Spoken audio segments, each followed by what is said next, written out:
نحمدہ ونصلی ونسلم علی رسول الکریم اما بعد فاعوذ باللہ من الشیطان الرجیم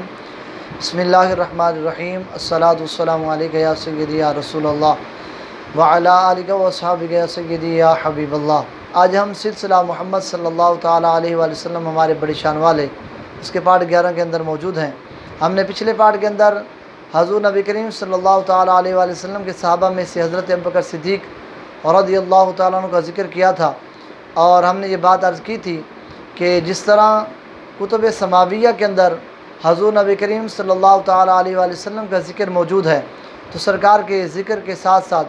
سرکار علیہ الصلاۃ والسلام کے صحابہ کا ذکر بھی کتب سماویہ کے اندر موجود ہے۔ اور آج ہم حضرت عمر فاروق رضی اللہ تعالیٰ عنہ کا ذکر کریں گے۔ حضرت زید بن اسلم رضی اللہ تعالیٰ عنہ روایت فرماتے ہیں کہ ایک مرتبہ حضرت عمر فاروق رضی اللہ تعالیٰ عنہ نے ہمیں فرمایا کہ زمانہ جاہلیت کے اندر میں ملک شام کی طرف تجارت کی غرض سے گیا۔ جس وقت ہم تجارت کرنے سے فارغ ہو گئے، ہمارا قافلہ واپس لوٹنے لگا، تو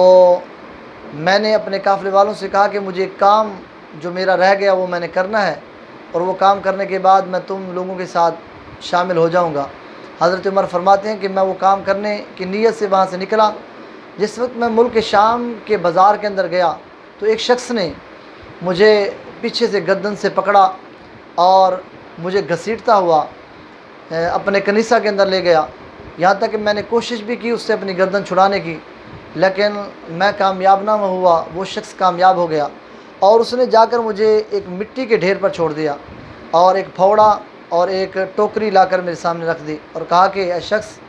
اے اجنبی، یہاں سے یہ مٹی اٹھاؤ اور دوسری جگہ پر اس کو رکھو۔ حضرت عمر فرماتے ہیں کہ میں وہاں پر بیٹھ گیا، وہ شخص چلا گیا۔ تھوڑی دیر کے بعد جب وہ شخص واپس لوٹا تو اس نے کہا کہ تم نے مٹی کیوں نہیں اٹھائی؟ تو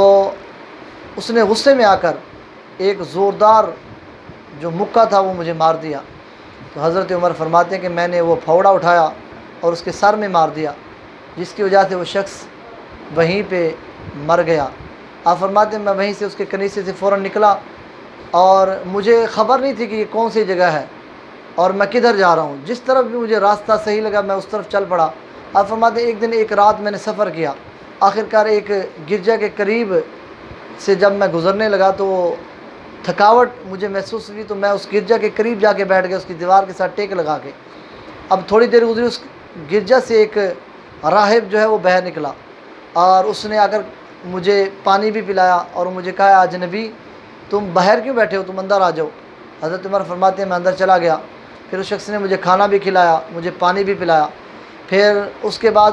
وہ شخص مجھے غور سے دیکھتا رہا، کبھی میرے پاؤں کی طرف دیکھتا، کبھی میرے منہ کی طرف دیکھتا، میرے پورے جسم کو وہ دیکھتا رہا۔ آخر اس نے کہا کہ اے اجنبی، یہ جو زمانے والے ہیں، یہ جو میرے معاشرے والے یا میرے گاؤں والے ہیں یا میرے شہر والے جتنے بھی لوگ ہیں، وہ جانتے ہیں کہ ان سب سے اس دور کے اندر میں زیادہ کتب سماویہ کا عالم ہوں، اور میں نے ساری کتابیں پڑھی ہوئی ہیں،